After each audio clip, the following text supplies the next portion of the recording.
house. The 5 processes.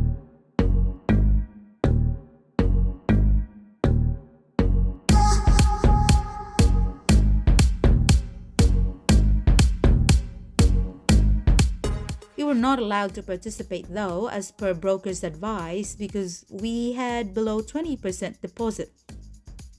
Aside from that, we needed to do our due diligence like valuation, check out the limb report, and inspection prior to registering to join the bidding. And according to a friend who recently participated and won in an auction, they didn't even get the house because the owner wasn't happy with the highest bidding. I thought once you win in the auction, it's already a deal. But that wasn't the case. We got interested in a 3-bedroom house with a self-contained sleep out. We begged the agent to deal with us, as there were many who were keen too. We signed an application online, then the agent met us for the signing of the conditional offer. Our offer was accepted by the owner, subject to bank's approval. We informed the lawyer and the ANZ mortgage manager right away that we found the property. The broker checked out in the system its approximate value and it's within the offered price. These only took place in 2 days through text messaging, phone calls, and emails with each other. There is no need to meet in person, especially that it was the second lockdown in New Zealand in 2020. We paid the valuation as required and chosen by the bank, which was around 700. Then, with the broker's prompt, I booked a house inspection online for around 600. A building inspection went to check the condition of the house. We didn't need to be there, just the agent who showed the inspector around. Inspection was not required by the bank, only the valuation for them to know exactly the value of the property. But it's for us to have a peace of mind that the house is still in good condition if we bought it. I also applied for a limb report through Auckland Council website amounting to 300 to be released in 10 days.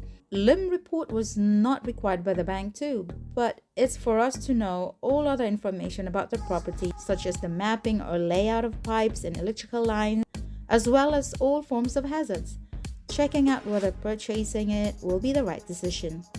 A day later, after booking the inspection, I was emailed the inspection report.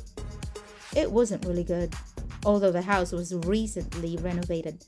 The inspector commented on the uneven floor levels and many others. The sleep out especially had a very high moisture content. He suspected they were moldy but just repainted it beautifully. We were actually willing to take those risks, thinking of improving it later, but it was the bank that didn't approve our loan because the sleep out was unconsented. We thought we could get that house since we had our pre-approval ready, but we were wrong. But if we had at least 20% deposit, the broker said the bank could have approved it. So we had no choice but to look for another property. We just spent around 1,300 for nothing, and that usually happens. Take note, it was on the second lockdown. Our movements were restricted and we can't view as many houses as we can.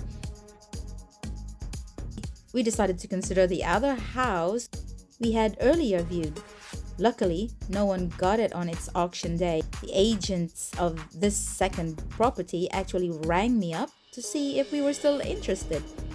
There were a lot of negotiations on the phone as we initially offered less than 600,000 because it was just a single dwelling with 2 spaces carport, although it was well maintained with a good sized lawn. Again, we did the same process as we had previously done with the first property we wanted. We informed the ANZ mortgage broker and did the valuation. That's another 700. Limb report was recently secured by the owner, so we didn't have to request that one anymore, which was a blessing at least. We signed the purchase agreement subject to the bank's approval again. I reminded the broker I'd wait for the bank's approval before booking for a building inspection because I didn't want to spend money again if we wouldn't get the approval anyway.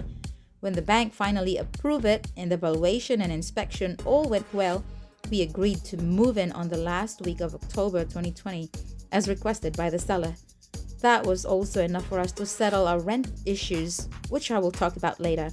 So it came to pass In just a week or so, although it seemed so long while you were waiting for the reply and updates, especially from the bank, we finally got our home loan approved.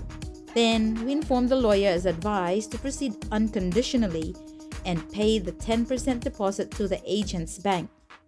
We hadn't used up the full amount of loan, and that was really a good thing.